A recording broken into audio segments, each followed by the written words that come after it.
I knew I wanted to be a doctor when I was about 4th grade. Ever since that day, Dr. James Gorman set out to find his calling, at least as it applied to the medical field. I was so surprised when I was in medical school. I really thought I'd be a pediatrician. So where did he land? Obstetrics and gynecology, serving hundreds of women hand in hand right here in Fayetteville's Park Hill Clinic. I became an OBGYN because I enjoyed the trust that is required between a patient and an OBGYN. But decades later, one thing was clear: time waits for no one. I'm 63.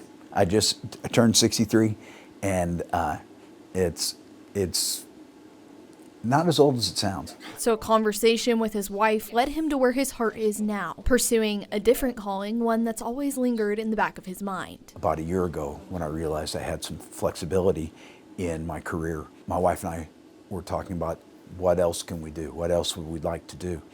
And the first thing I said was, I want to be a Navy doctor.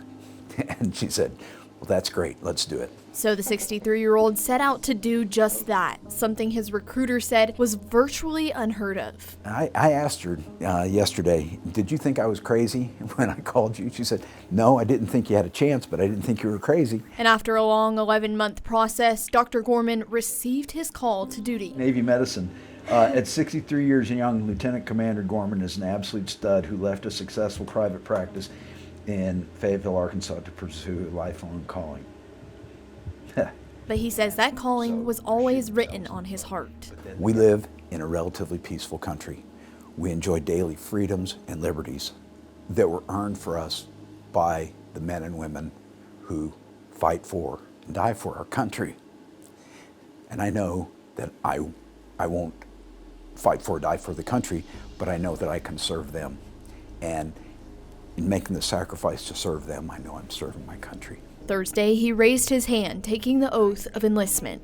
I, James William Gorman. Right there in his office, surrounded by friends, family, and longtime medical partners. So help me God. So help me God. Congratulations. Presenting to you all, Lieutenant Commander Gorman. So in 8 short weeks, he'll close the door and shut off the lights to his office at Park Hill one last time and say a bittersweet goodbye. But he believes it's all going to be worth it. Everybody has a deep love for our country, I believe. I was raised with a deep respect for our military. I felt so complete last night. The passion is not a weakness. I'm just passionate.